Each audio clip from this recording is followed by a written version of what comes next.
Before entering the White House, U.S. President-elect Donald Trump announced that he would sign an executive order imposing a 25% tariff on all products coming into the United States from Canada and Mexico. Should we take him at his word, or is this a bluff to get something else? Let's find out from Giles Gerson. He's President and CEO of the Toronto Region Board of Trade. Mark Warner, Canadian and American trade lawyer with Maw Law, and Deanna Horton, Distinguished Fellow at the University of Toronto's Munk School of Global Affairs and Public Policy.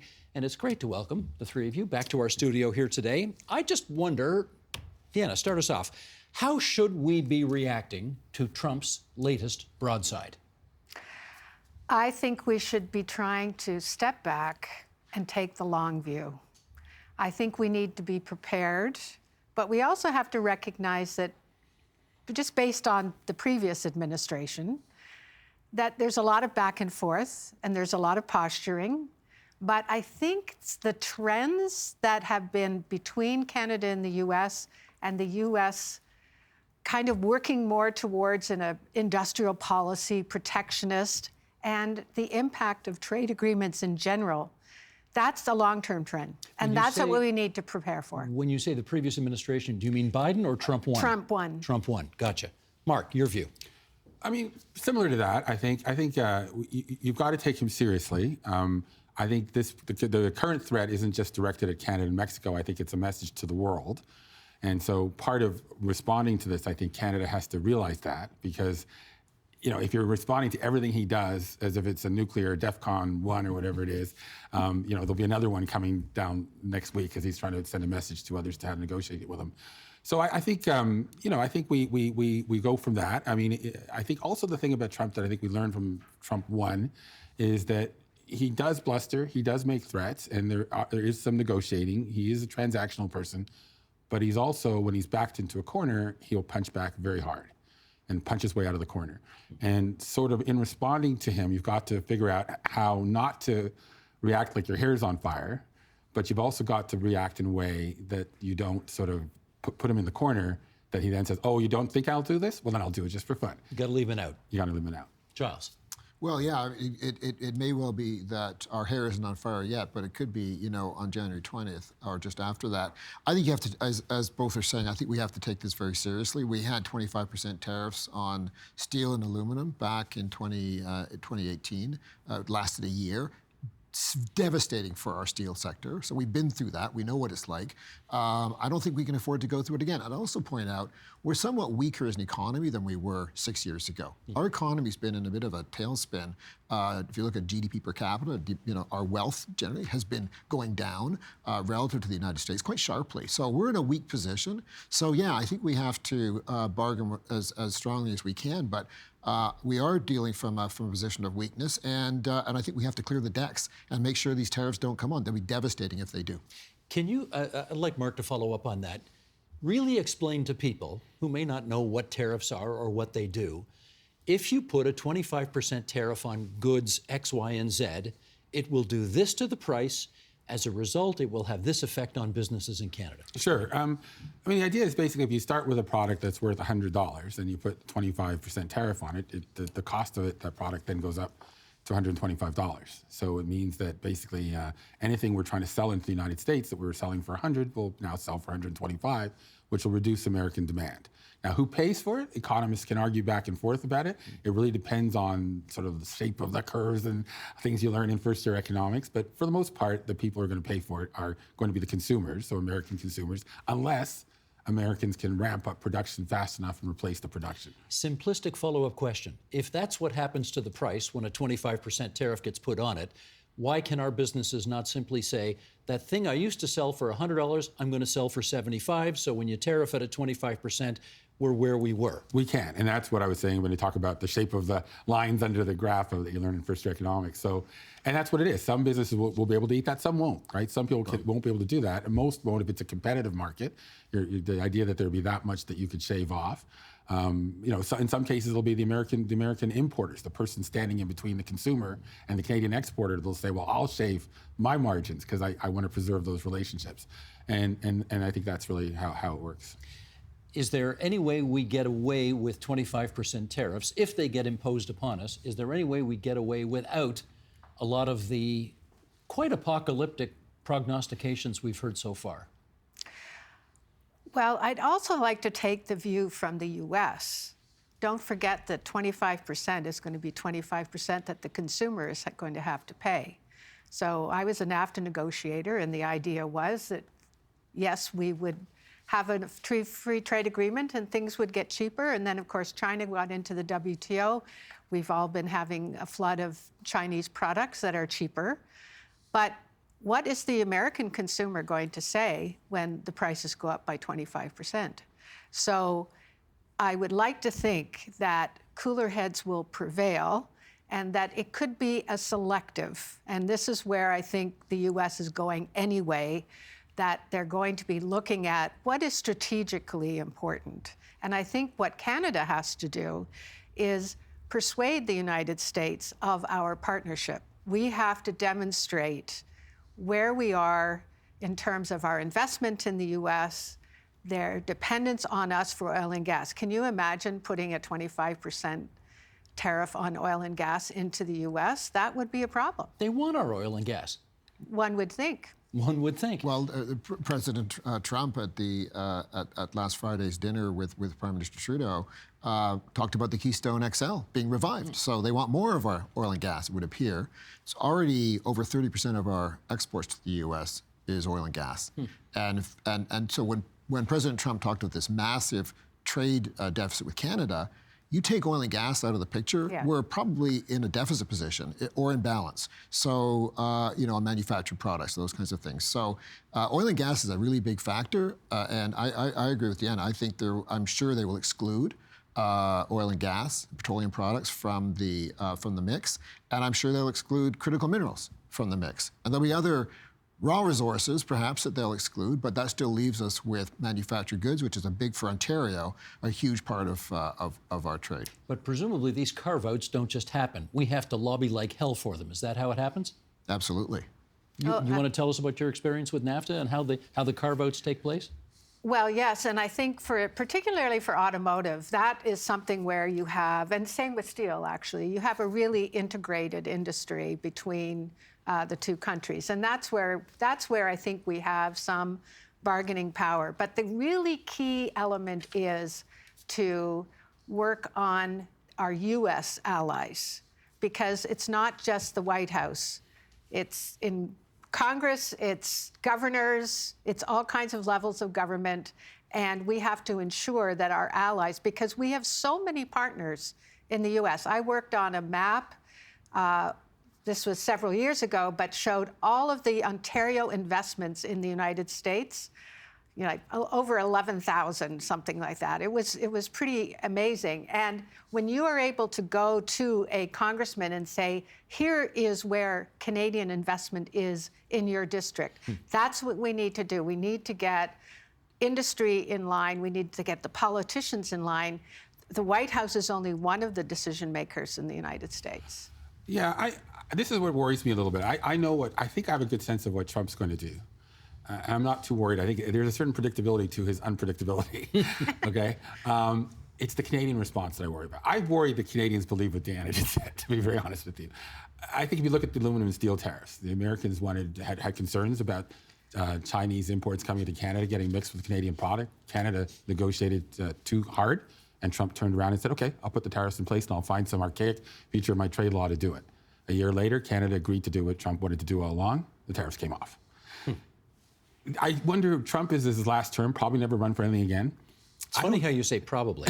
Yeah, well, never, at least for certain. So at the end of the day, when I look at it, Stephen, I ask myself, look, this guy, given his personality, I don't think you can roll him the way we could roll Biden, right? You have President Biden had the signature legislative initiative, the Inflation Reduction Act, half his cabinet down to Washington, and basically embarrassed the American president. I don't think we'll be able to do that. So I wonder, I worry sometimes we put too many eggs in this. We've got these allies down there and they can muscle over and tell the president, because I don't think Trump will tolerate that. Well, having said that, the Premier of Ontario has a new ad out today, which is going to remind all those senators, congressmen, governors, that we are the #1 trading partner for X number of American states. 17. 17 American states. Do you think that can succeed? I think it has. I think it has some merit. I think it's a useful strategy. I mean, the province has been out there. Premier Ford's been out there. His ministers have been out there talking to governors and senators for the last bunch of months because they worried this was coming our way, and so I think it has some. I think it gives you a certain amount of ballast. But the reality is, what Mark said is true. I think that President Trump seems determined to move forward with this unless he gets what he wants. And so you saw at the Friday, the meatloaf summit, we can call it perhaps, down in Mar-a-Lago, that that a lot of topics were canvassed, right? Whether it was Arctic defense, whether it was the huge issue at the border, supposedly. I mean, certainly the Mexican border is a huge issue for migrants and synthetic drugs coming through. The Canadian border has been increasingly a problem, although it's nothing near the scale of the Mexican problem. Then you know what? We got okay. While you're on that, let's follow up with that, because I got some numbers here. Okay. President Trump, incoming President Trump, talked about drugs being a problem on the two borders. And let's just do a little comparison here. These are U.S. numbers here. The agency, U.S. Customs and Border Protection, they seized 19.5 kilograms of fentanyl from our border. 19.5 kilograms versus 9,570 from the southern border with Mexico. So why is he making such a big deal out of our border? Well, I think there's been an increase, so they're watching that. I think the bigger issue is less the synthetic drugs and more the illegal migration. I think where you've seen, again, a substantial increase across the Canadian border. Now, that's gone down in the last couple of months, substantially. Actually, funnily enough, both Mexico and Canada. But I think that what we're going to have to look for is a bit of a grand bargain here, I think. And it's going to have to include trade, because clearly that's one of the biggest issues. And Deanna mentioned steel. We've already imposed a 25% tariff on Chinese steel, like 300 different categories of steel last October, when we imposed 100% tariff on Chinese EVs and batteries. And so we've followed U.S. trade policy quite closely. Is it working? Unlike anybody, well, it's only been in place for 2 months. But I think the Americans will have to acknowledge, unlike any other country, we have followed U.S. trade policy. Let me ask about the value of the dollar, because we've been hearing, again, a lot of apocalyptic prognostications about what, if these tariffs go ahead, what will happen to our dollar. Let's say, for example, the dollar goes as low as 55 cents U.S., 50 cents U.S., which I hear. What does that do to us? Oh, that harms us, there's no doubt. Although traditionally one always assumed that if the dollar were lower, that meant we could export more, but we import so much as well. The inputs. Just a couple of points on what Giles has just said, though. First of all, in Washington, when you say the word border, people automatically think southern border. And so we get caught up on border issues all the time, just for that reason. The second thing in a longer term, though, what I would worry about is what happens with the review of the NAFTA. And CUSMA or USMCA, whatever. USMCA? USMCA, right. When's that come? That's still a couple years away. 2026, but that is not that far away. And I think that it's going to be very important that we work to ensure that it continues as it is or is improved. But, we also have to prepare for the fact that it may not survive. And this is a huge challenge going forward. You heard Doug Ford say the other day that he thought it would be a better idea for us to go bilateral with the U.S. and just exclude Mexico. Bad idea. Bad idea? Yeah. It's an asymmetrical relationship. Us and them. Us and the U.S. Mm-hmm. Therefore, having somebody else in the room, I think at least during the first negotiation, was very helpful. Mark. From the way I look at this, more of a sort of historical perspective, that Canada never wanted Mexico at the table, right? The history of that is we did our first FTA, and we thought we had hit the jackpot, and then the Americans turned around immediately and started negotiating with Mexico, and Canada was like, what? And asked to get at the table. And pretty much every Canadian government ever since has looked for ways to get Mexico out. In fact, we tried to get Mexico out before they did their side agreement with the United States, that then we got added to came to the USMCA. So I'm not surprised by that. Ultimately, it's not a decision, in my view, that Canada has anything to do with Canada. That it's easier for the Americans, would have so many problems around the world with Asia, with Europe and Latin America, further south. they don't have time to do two separate talks with Canada and Mexico.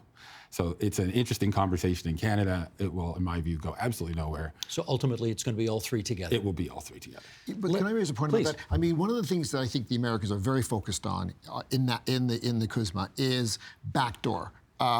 Is China or is Mexico or Canada a backdoor to Chinese product coming in? And it's quite clear that Mexico has been. If you look at autos, for example, it's rising rapidly. I think about 20% of their exports and cars to the United States are actually not duty-free. They're paying the tariff because they have Chinese inputs. And the reality is that 2.5% tariff Right. into the U.S. is so nominal, so minimal, that it's worth doing. So Canada's got the same problem. Remember, we've got a massive trade deficit with Mexico. Right? We may be more or less in balance with the United States, absent oil and gas. But with Mexico, on a $3.8 billion two-way trade, they have a $3 billion surplus.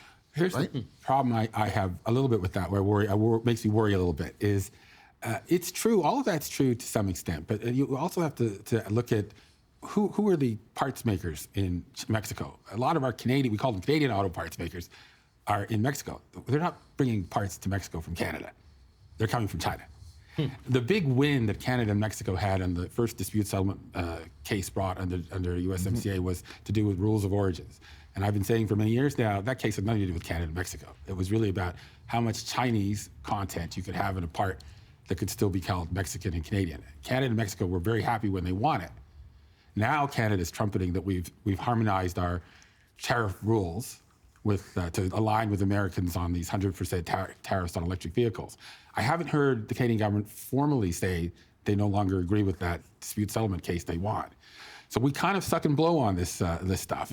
One of the big cases, one of the big pieces of legislation in Congress right now has to do with something called the de minimis rule, an $800 rule that was highly contentious in the negotiation of the USMCA because the Americans wanted Canada and Mexico to raise our de minimis rules, which are considerably lower, to 800.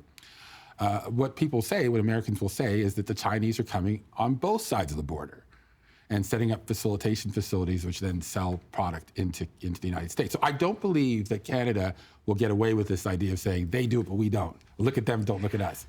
Go ahead. Well, I was just going to say, I think the elephant in the room is China. The issues that were brought up by the president-elect and the issues that I think the U.S. has been facing is also some of the issues that Canada faces. And I think it's going to be very important that Canada approach the U.S. In a way that will emphasize that we share concerns, we want to collaborate, and we also have to skip to defense, for example. We need to improve defense in the Arctic, which we are starting to do, but we have to do some things that will allow the U.S. to continue to play. We want the U.S. to continue to be the leader. And if it's not, then we are really in trouble. So we have to support them at the same time as we are fighting them on some fronts. But Giles, if I understood what you said, we have to convince Trump that we're not going to be a backdoor for cheaper Chinese goods getting into the United We've States. done it on steel, and we've done it on EVs. The question is what else? I mean, I think, and it's in our interest as much, frankly, as theirs. And so I think, I think the bargain, as Deanna says, will have to include the border. It'll have to include defense, but it'll also have to basically assure the Americans that we're not a backdoor. We won't be a backdoor, and that's maybe where the interest between Canada and Mexico may part, and we'll see about that. And I think that's what Premier Ford was really alluding to. He has been. Well, what do we say? He said the other day well, you know what? Let's let him say it. Sheldon, we're right below Chapter 3 there. Let's roll that clip from Premier Ford. I found his comments unfair. I found him insulting. It's like a family member stabbing you right in the heart. Just a reminder to the American people. Yes, it will hurt Canada. Yes, it will hurt Ontario, but it will hurt Americans. It will hurt their economy when 9 million Americans don't wake up to produce products. I want to emphasize, to compare us to Mexico is the most insulting thing I've ever heard from our friends and closest allies, the United States of America. Look, we've known enough politicians over the years to know when they're putting on a show.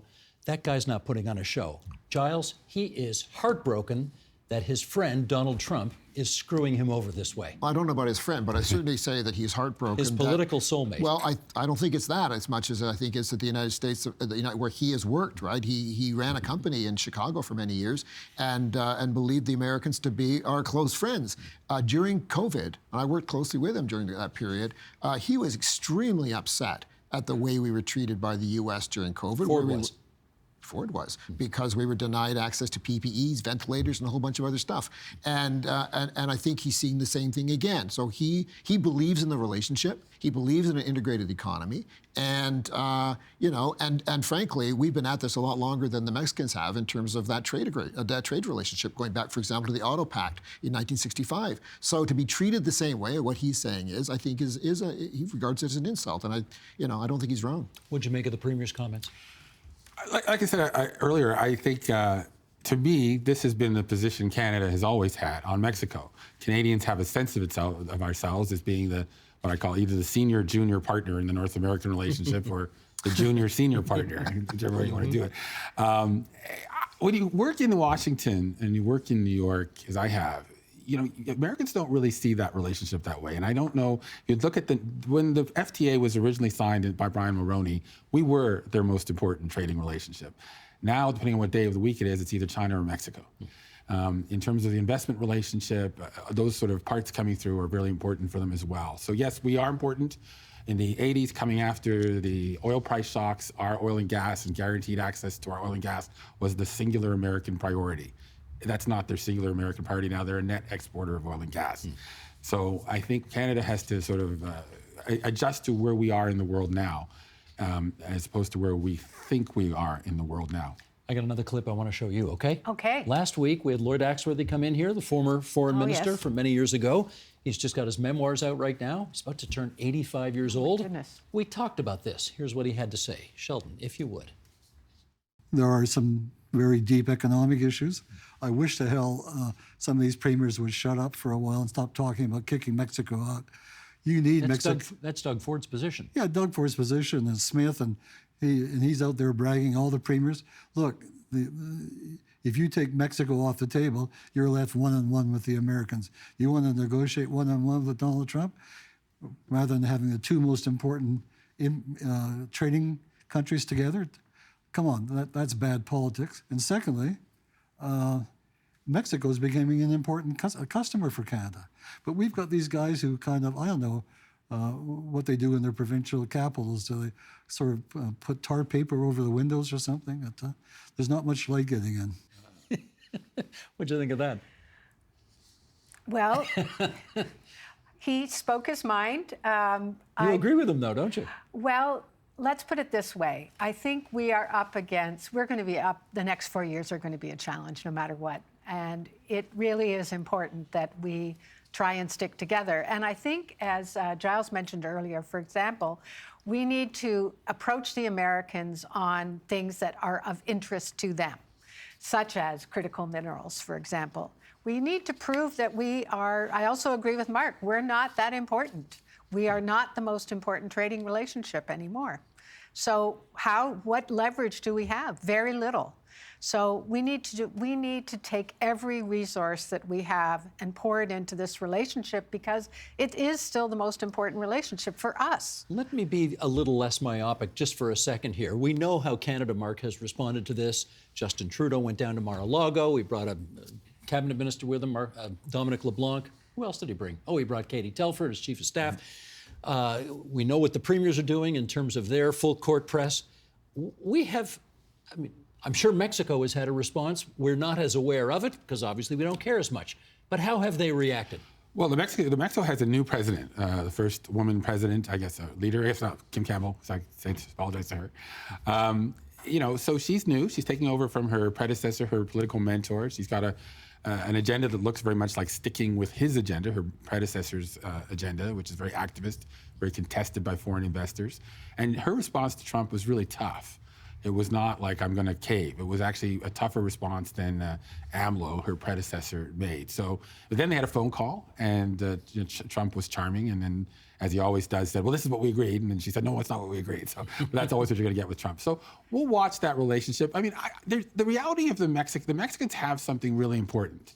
and that's the ability to turn on and off a spigot of people coming across the border. And yes, Donald Trump can threaten to use the army and to do things that look very draconian. I don't think he really wants to do that. So, and if he has to, and back to the corner, I think he would. But I think if he could avoid it, he would prefer to do that because it'll look ugly. And Mexicans, all they have to do is say, really? Okay, here they come. And that's something we, at least to this point, don't have. Okay. That we can make. Giles, I'm going to get myopic again. We don't know when any of this is going to happen or what's going to happen or what the deadlines are or timetables and so on. We do know at some point in the next year, we're going to have an election in this country, and there's every possibility we could get a new prime minister. Do we have any reason to believe that Pierre Poilievre would prosecute this file any differently from Justin Trudeau? Well, I think probably, I don't know whether we know how he would prosecute the file, but we do know that he would be a different, he would be a newcomer, a new prime minister. I think to the degree that that maybe we have a prime minister who's been in power for now quite a long time, 9 years, and is not as popular as he once was. As all politicians eventually, wear out their welcome. I think the Americans would probably be looking at a new prime minister with, with a fresh mandate a little differently than a prime minister who's been around a long time. Who and this administration, obviously, while I think the prime minister's done pretty well with them over the past, I think there's always a question of whether there isn't some antipathy there for ideological reasons or other reasons that may make it more difficult to do a deal. But having said that, I think the real issue is, as Deanna said, and as Mark is saying, I think it's really we have to do some things that are in our interest and in the U.S. interest in order to try to clear this up. Remember, the Americans are, I hear Lloyd Axworthy, and I did work closely with Lloyd Axworthy a number of years ago. I have a high regard for him. But I think the reality is the United States is our biggest customer. We need to treat them like our biggest customer. Mexico is a customer, but as I said, they have a $3 billion surplus. We sell like $600 million to them. They sell $3 billion back to us, more than that. So actually, the big customer that we have to pay attention to, and frankly, all of our investment relies on, and our standard of living, is really our relationship with the United States. Just a couple of minutes left here. Actually, let me try this with you. I'm going to use a nice Canadian expression here, okay? I don't know if you use this in foreign policy too much, but do you think Donald Trump and his incoming administration will just simply try to rag the puck on this issue in the hopes that Trudeau loses, Poilievre comes in, cleans the slate, new guy to deal with, fellow populist conservative to deal with? I don't want to push that too far, but there is more of that going on there, in which case he thinks maybe he gets a different deal. I wouldn't say they want to rag the puck for that reason. I don't even think they think about it that much. I think that whoever the next administration is, the fundamentals are there. The only thing I would say is we need to look very closely at how things actually work. Yes, we have a deficit with Mexico, but how much of that is, as Mark says, Canadian companies that have invested there? And so we really need to rethink Fortress North America. And that was what we worked with several years ago. I don't see why it couldn't work. Okay, now. my last minute here goes to Mark. Since the current prime minister's father was in power, we have been talking about diversifying our trading partners and not relying so much on the U.S. as we are now for 77% or whatever it is of our trading relationship. Now would be a good time to actually do that, wouldn't it? It is a great idea, but geography is our curse, and it's also the thing that benefits us the most, right? Every other country in the world would trade anything to be where Canada is located. And if you go anywhere else in the world, the idea that Canadians even question that, it makes them think, are you crazy? Australia would love to be where Canada is today. They're trying very hard to be Canada, and they're not where Canada is today geographically. Despite five and a half decades of effort, it's just not on. It's hard to do, but I think there at the margins are things to do. I think it's a whole other show for Steve. I think the way we approach it, I think is wrong. Filling up planes full of dual Canadian citizens and going off to their ancestral homelands, I think is idiotic. I don't think you're going to expand trade if 5% of the Canadian population can trade with their ancestral home. You're right. That is another show. We'll get you back for that other show. That's Mark Warner, the Canadian and American trade lawyer with Ma Law. I also want to thank on the other side of the table Giles Gerson, President, CEO of the Toronto Region Board of Trade, Deanna Horton, Distinguished Fellow at U of T's Munk School of Global Affairs and Public Policy. Great discussion, everybody. Thanks for coming in to Yonge and Eglinton today. Thanks. Thank you, Steve.